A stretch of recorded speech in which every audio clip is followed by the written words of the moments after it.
Abogambye mu introduction Ipod yatandikibwawo 2010 era yatandikibwawo ng'evujjirira ensimbi ekitongole ekimanyiddwa nga Netherlands Institute for Multi-Party Democracy era sekretari ya Ipod nga yakatandika ekitongole ekyo kya NIMD kyekyali kijihostinga Ipod eyo yatandikibwamu nga yegattirwamu ebibiina byobufuzi ebyenjawulo era nga ebibiina ebyo bifunayokko ku ssente okuva mu Ipod.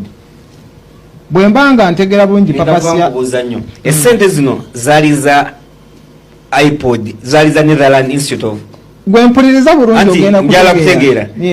Anti ogambe ebibiina byafunanga ssente zaavanga wanyeeze zasooka. Gwe mpuliriza ogenda kutegeera gye kiggukira. So ebibiina bino nga bifuna ssente from Ipod by virtue of being members in Ipod. Ssente ezo nga ekitongole ekiziteeka mu Ipod bakiyita Netherlands Institute of Multi-Party Democracy.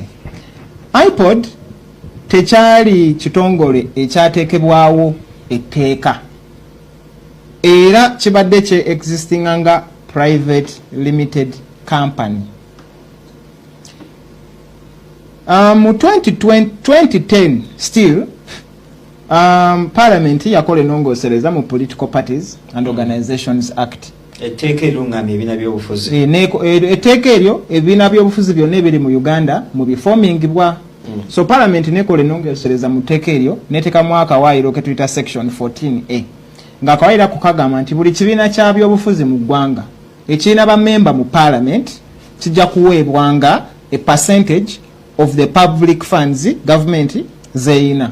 Public funds tutegeeza ki emisolo gwe nange gye tusasula amabanja government ge yeewolanga fenna collectively nga citizens tuga guarantee nze n'ebintu ebirala. Those are public funds. Parliament negamba nti buli kibiina kya byabufuzi kijja kufunanga a percentage based on how many MPs bekirina. Kati provision muteeka eryo okufundinga political parties. That money eziri mu Political Parties and Organizations Act ndala n'ebibiina ze baali bijja mu Ipod essente ezo nazo ndala zino eza Political Parties and Organizations Act Electoral Commission yebadde ejjanga ezigaba era kutandikira ddala 2010.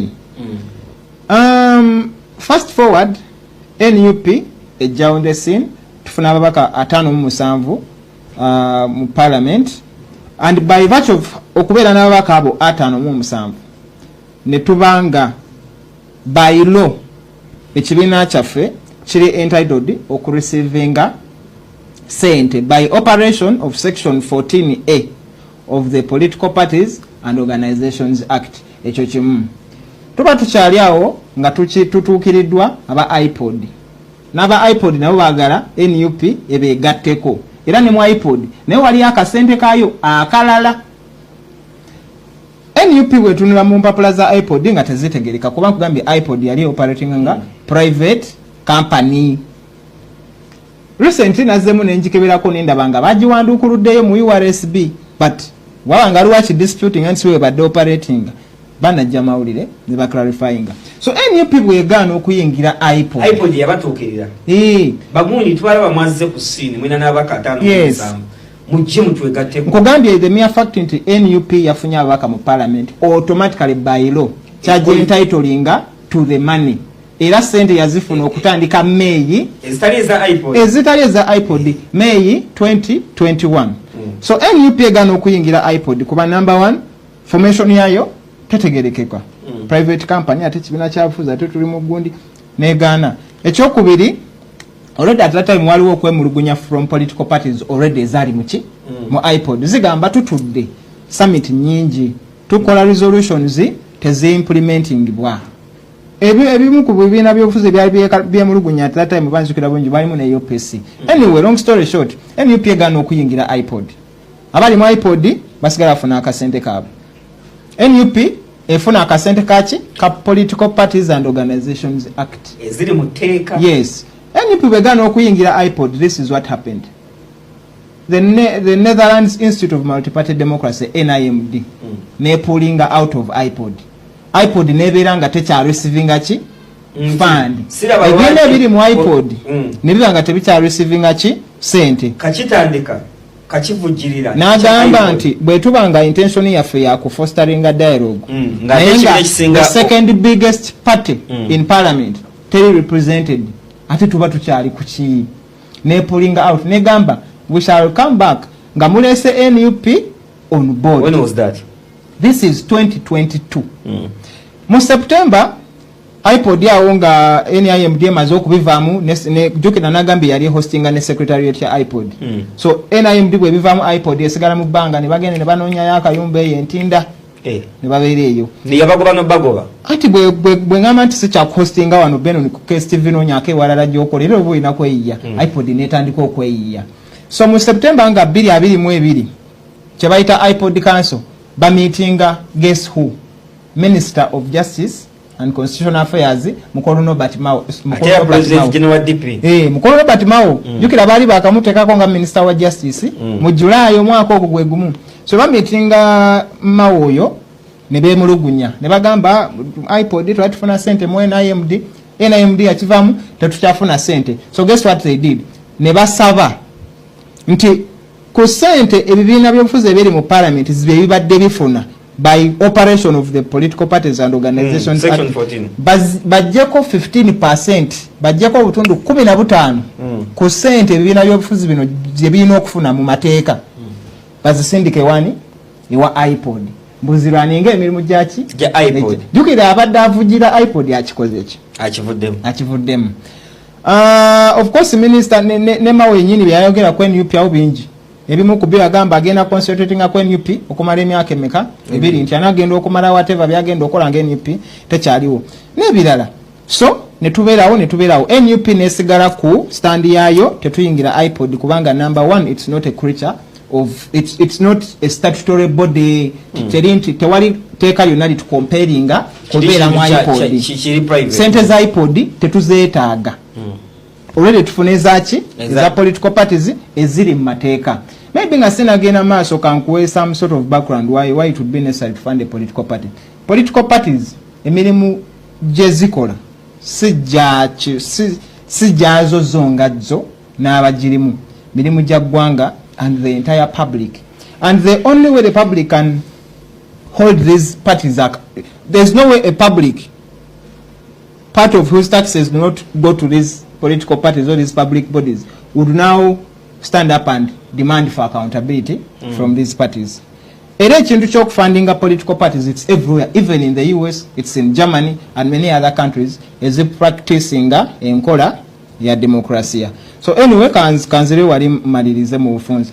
NUP esigale gano okujoininga Ipod. Tefunanga ku sente ya Ipod nemu era tegisaba.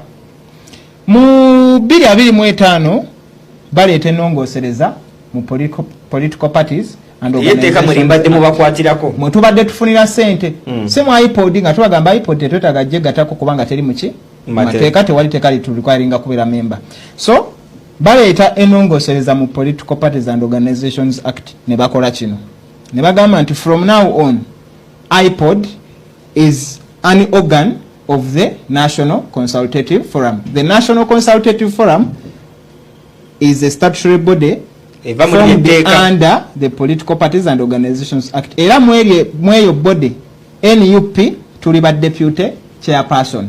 So eteka ne bali amending ne bagamba nti kakati Ipod egenda kubeera part of the National Consultative Forum where NUP is already what? A member.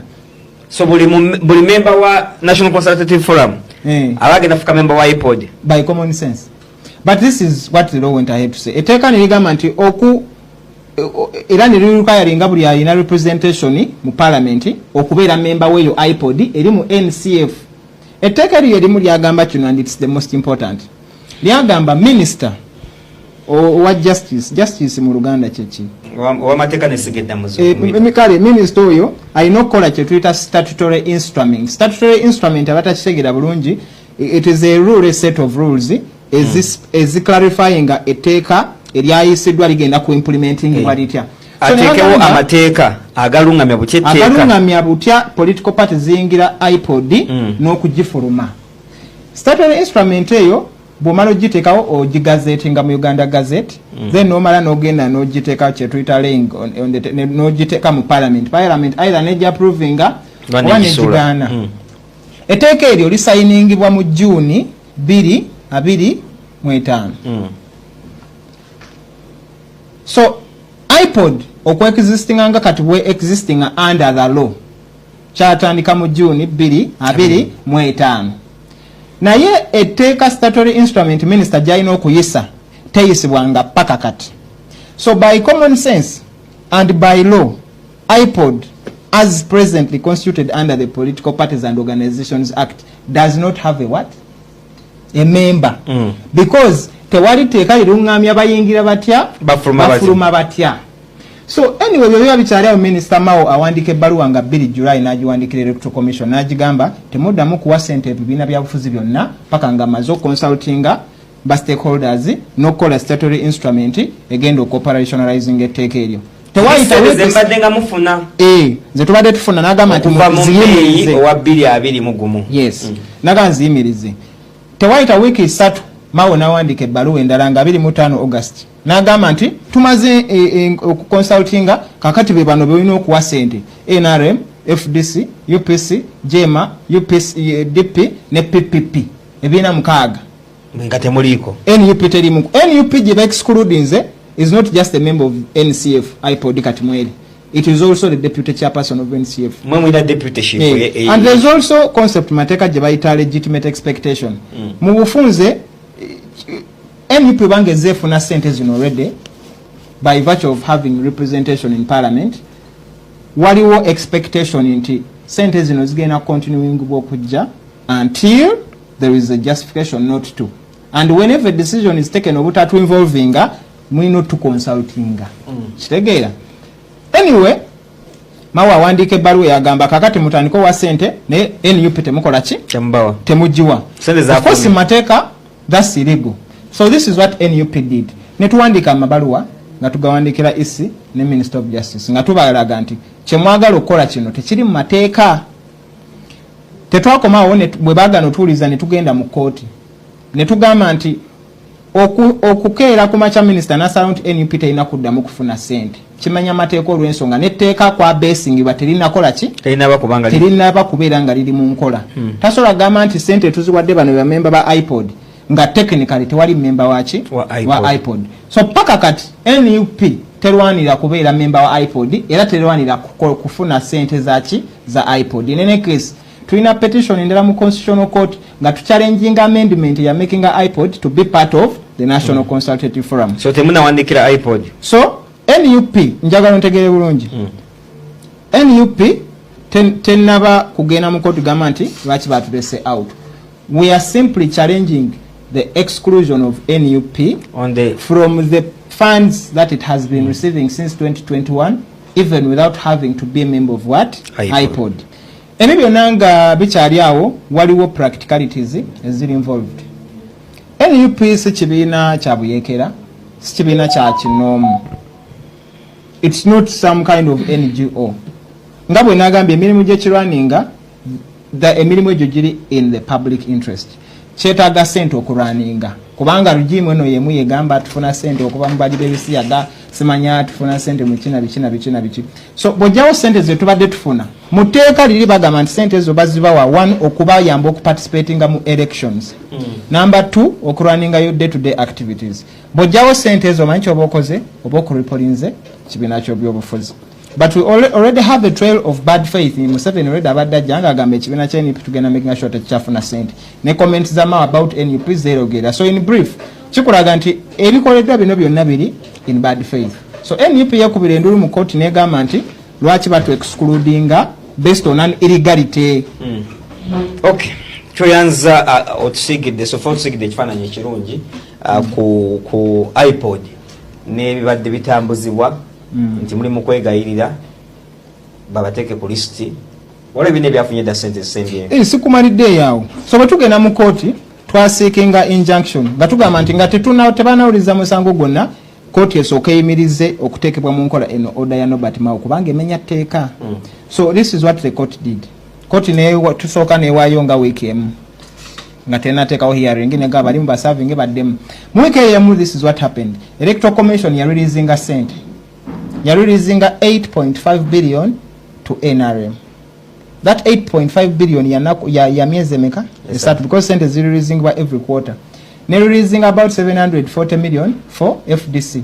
Releasing about 400 something million for DP n'okukawansi. 2. Ne batusindikira memorandum of understanding ya Ipod. Jukira twali tugambye nti among others bana abasajja tebagezangako na tuconsultingako on this new Ipod which is now created by law. Tebatuweereza MOU. Nga MOU eriko date ki 2022. Now, but you cannot say that we are joining the Ipod created in June 2025, but we sign an MOU of the Ipod which existed in 2022, which was an entirely different creature under the law. Ekyokusatu ne balyoka bakola affidavit in reply nga bagamba ti abasajja sente ze bagamba tulindeko okureleasinga twazireleasinze dda ne batachinga kochi EFT transfer orders. Kati background eyo nekolaga nti at the end of the day byonna tubyogere, but you can see evident bad faith. Nabadde njogera ku issue yokuba nti tear gas tanabeera mungi na biki, because abasajja bano already bafindings a different way of achieving what they achieved with the brutality in 2021. This time they are saying there's no tear gas on the street, but there's tear gas brutality in your bank accounts. There are bombs in your bank accounts. You can't move well. Kakati mu mbeera eyo ekibiina ky'ebyobufuzi ng'enyipi kiwejjinga kitya campaign, kiwejjinga kitya olutabala okulaba nti kyusa eggwanga tekyafuna ki.